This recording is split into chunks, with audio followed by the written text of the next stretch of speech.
Inspired by the Nehru Report, Indians resolved to ensure the sun finally sets on the British Empire. 90 years ago, with this resolution and a fistful of salt, the very foundation of the British Empire was completely shaken up. The British government had imposed a steep tax on the production and purchase of salt in India. In other words, the land was ours, the salt was ours, but the Britishers had the control. But the British government underestimated the importance of salt to Indians. On 12th March 1930, Bapu announced the Dandi March to defy the salt law.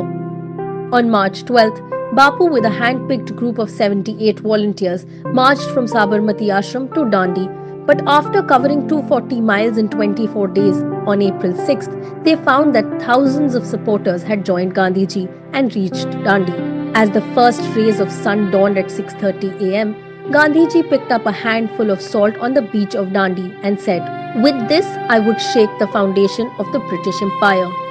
With the Salt Satyagraha came the arrest of freedom fighters and the lathis of the British Empire. Thousands of agitators including Pandit Nehru, Sardar Patel, C. Rajgopalachari were jailed.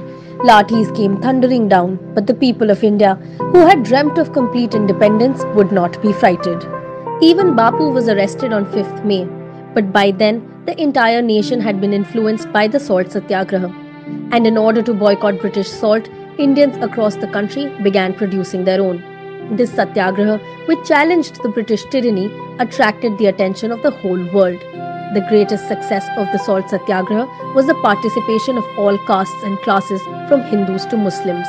Whenever Indians have chosen to ignore divisions and remained united, tyrannical forces have always been uprooted. But when we are divided into caste, religion, class, color, region, our country becomes weak. It is our responsibility to ensure our nation is never weakened. Jai Hind.